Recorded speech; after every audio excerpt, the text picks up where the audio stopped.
ABC model అంటే activating factor. ఒక incident గాని, ఒక సందర్భం గాని, ఒక థాట్ గాని, ఒక రుచి గాని, ఒక చిక్కదనం గాని ఏదోటి వచ్చినప్పుడు యాక్టివేటింగ్ ఈవెంట్ వచ్చినప్పుడు బి అంటే బిలీఫ్ అన్నమాట, నమ్మకం. సి అంటే కన్సిక్వెన్సెస్ అన్నమాట, రెస్పాన్స్. మార్చి చెప్తున్నాను. ఏబిసి మోడల్లోనే నేను మార్చి చెప్తున్నాను. ఏబిసి. ఏ అంటే యాక్టివేటింగ్ ఈవెంట్, బి అంటే బిలీఫ్, సి అంటే కాన్సిక్వెన్స్ అని చెప్పింది. నేను ఏం మారుతున్నాను చూడండి. ఏ అంటే స్టిమ్యులేషన్, బి అంటే బిలీఫ్డ్ మైండ్, సి అంటే రెస్పాన్స్. సో నీకు ఏవైతే కారణంగా ట్రిగ్గర్స్ వస్తున్నాయో ఆ ట్రిగ్గర్స్ ని ఏ అంటాం, యాక్టివేటింగ్ అంటే ట్రిగ్గర్ అంటాం. ఆ బిలీఫ్ నువ్వు నమ్ముతున్నావు, నాకు ఇది వస్తే అయిపోతుంది, ఇది వస్తే ఇలా జరుగుతుంది, ఇది వస్తే ఇలా జరుగుతుంది, ఇది వస్తే ఇలా వచ్చింది, నమ్ముతున్నావు, సేమ్ రెస్పాన్స్ అని నీకు వస్తుంది. నెగటివ్ ట్రిగ్గర్స్ వల్ల బిలీఫ్ లో రికార్డ్ అయితే ఆటోమేటిక్గా రెస్పాన్స్ అనేది నెగిటివ్ గానే ఉంటుంది.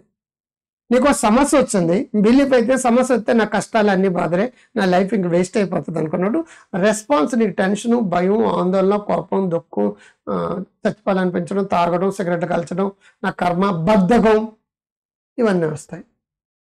స్టిమ్యులేషన్ అనేది అందరికీ కామనే, అందరికీ కష్టాలు, బాధలు మారుతుంటాయి.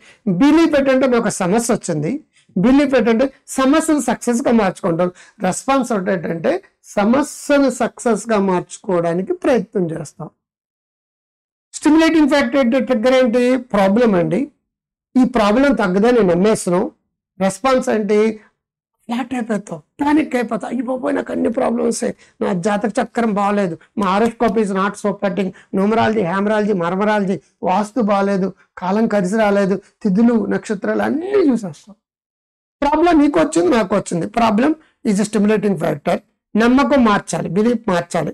ఈ ప్రాబ్లం అంటే నాకు అవకాశం, ప్రోగ్రెస్ అవ్వడానికి అవకాశం, నాకు ఏదో మంచి చేయడం కోసం ఈ ప్రాబ్లం వచ్చింది అని అనుకున్నప్పుడు రెస్పాన్స్ అంటే ఆ ప్రాబ్లంని పరిష్కరించుకోవడానికి ట్రై చేస్తావు, నీకు ప్రోగ్రెస్ వస్తుంది. ప్రాబ్లం సో నువ్వు రాసుకో, నీకు ట్రిగ్గర్స్ ఏంటావు, నీ బ్రెయిన్ బిలీఫ్ సిస్టమ్ ఏంటుంది అనేది నీకు అర్థం చేసుకో, సేమ్ రెస్పాన్స్ వస్తుంది. నువ్వు రాసుకో ట్రిగ్గర్స్ ఏంటావు, నీ నమ్మకాలు మార్చుకుంటే నీ కళ్ళజోడు మార్చుకో. పారాడైమ్ అంటే పెయిర్, ఏ డైమండ్.